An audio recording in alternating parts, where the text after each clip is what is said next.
بسم اللہ الرحمن الرحیم۔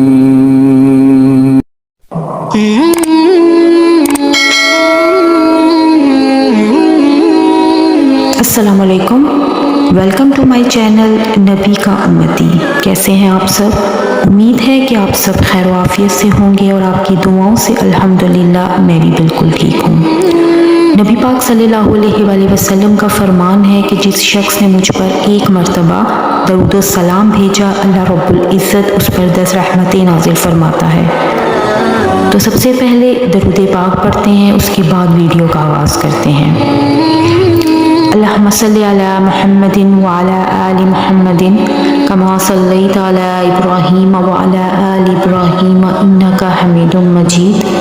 اللہم بارک علی محمد وعلی آل محمد کما بارکت علی ابراہیم وعلی آل ابراہیم انک حمید مجید۔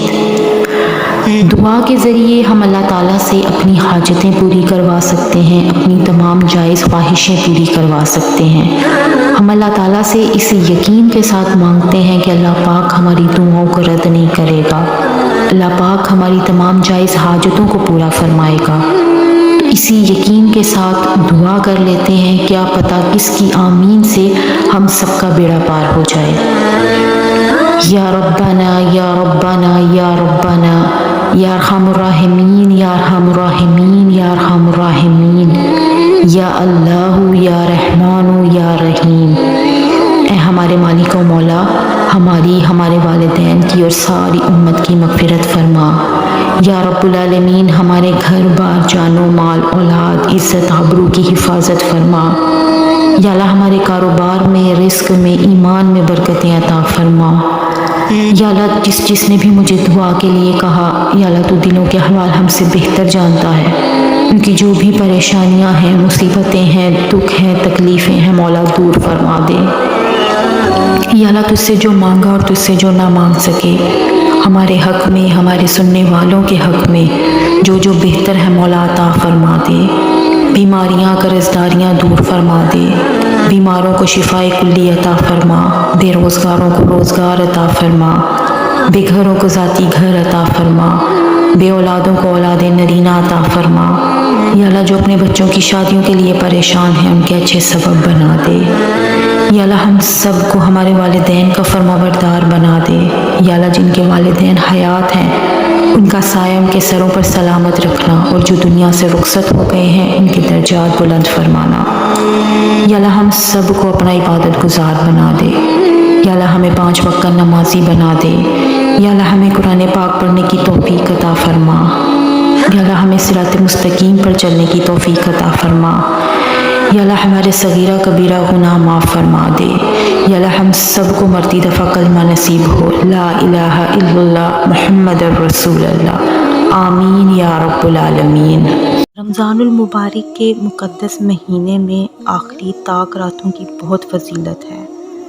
آخری عشرہ شروع ہو گیا ہے، اور آخری عشرے میں آپ صلی اللہ علیہ وآلہ وسلم نے اعتکاف بھی اسی لیے فرمایا تاکہ ان کی راتوں میں لیلۃ القدر کی رات کو تلاش کیا جائے، اللہ سے دعائیں مانگی جائیں، اللہ کی بارگاہ میں اپنی غلطیوں، اپنی خطاؤں، اپنے گناہوں کی معافی مانگی جائے، توبہ کی جائے، اور اپنے جو بھی پچھلے گناہ ہیں ان کے لیے استغفار کیا جائے، اور اللہ تعالیٰ سے گڑ گڑا کر معافی مانگی جائے، کیونکہ اس مبارک رات میں اللہ تعالیٰ ہر دعا قبول فرماتا ہے۔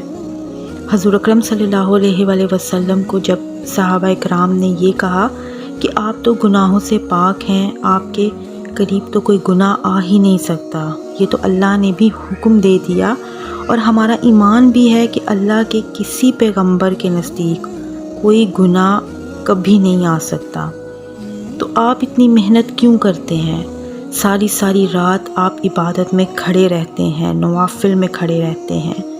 تو یہ ساری باتیں سن کر آپ صلی اللہ علیہ وآلہ وسلم نے فرمایا، جس رب نے مجھ پر اتنی رحمتیں کر دیں، اتنا کرم کر دیا، اتنی بڑی مہربانی فرما دی، میں اس کا شکر گزار بندہ کیوں نہ بنوں۔ سبحان اللہ، کیسا مبارک جواب دیا۔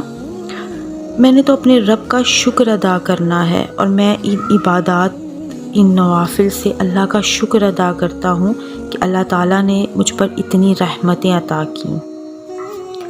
اس مبارک رات میں زیادہ سے زیادہ عبادت کریں، اللہ سے معافی مانگیں، اللہ تعالیٰ سے اپنے گناہوں کی معافی مانگیں، آپ کی جو بھی جائز حاجتیں ہیں، جو بھی خواہشیں اپنے رب سے مانگیں، کیونکہ ان مبارک راتوں میں اللہ تعالیٰ آپ کی دعا ضرور قبول فرمائے گا۔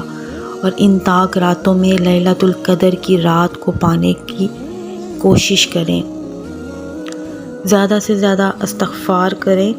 اور اس کے ساتھ ایک چھوٹا اور بہت ہی مجرب سا عمل ہے، اگر آپ یہ کریں گے تو انشاءاللہ اللہ تعالیٰ آپ کی تمام جائز حاجتوں کو ضرور قبول فرمائے گا۔ آپ نے ان پاک راتوں میں یہ عمل کرتے رہنا ہے۔ کرنا آپ نے اس طرح سے ہے کہ اول و آخر آپ نے 3 مرتبہ درود پاک پڑھنا ہے، اور اس کے بعد آپ نے ایک تسبیح یا اللہ یا وہاب، یہ دونوں نام پڑھ کر آپ نے یا اللہ یا وہاب یہ آپ نے ایک تصور کرنا ہے، اور اس طرح سے آپ نے 100 مرتبہ یہ پڑھنا ہے۔ اس کے بعد آپ نے 100 مرتبہ استغفار پڑھنا ہے، اور اس کے بعد اللہ تعالیٰ سے دعا کرنی ہے۔ آپ کی جو بھی حاجت ہے، جو بھی خواہش ہے، آپ اللہ تعالیٰ سے مانگیں، بے شک اللہ پاک آپ کو ضرور عطا فرمائے گا۔ اور زیادہ سے زیادہ استغفار کریں، اپنی گناہوں کی، غلطیوں کی معافی مانگیں، کیونکہ ہم انسان ہیں، ہم غلطیوں کے پتلے ہیں، غلطیاں ہو جاتی ہیں ہم سے جانے میں انجانے میں۔ اللہ تعالیٰ سے ان کی معافی مانگیں اور آئندہ توبہ کریں کہ ہم ان گناہوں کو نہیں کریں گے، ان غلطیوں کو نہیں دہرائیں گے۔ اللہ پاک ہم سب کو اس مبارک مہینے میں، اس مبارک راتوں میں زیادہ سے زیادہ عبادت کرنے کی توفیق عطا فرمائے، آمین یا رب العالمین۔ میری اللہ پاک سے دعا ہے کہ میرے جتنے بھی بہن بھائی کسی پریشانی میں، کسی تکلیف میں مبتلا ہیں، اللہ پاک ان کے لیے آسانیاں پیدا فرمائے، ان کی تمام جائز حاجتوں کو پورا فرمائے، اور ہمارے فلسطین کے بہن بھائیوں پر اللہ پاک اپنا خاص فضل و کرم فرمائے، انہیں اس مشکل وقت سے بآسانی نکالے، آمین یا رب العالمین۔ اس کے ساتھ ہی اجازت دیجیے، انشاءاللہ ملتے ہیں ایک نئے ویڈیو کے ساتھ، تب تک اپنا بہت خیال رکھیے گا، دعاؤں میں مجھے یاد رکھیے گا۔ اللہ حافظ، فی امان اللہ۔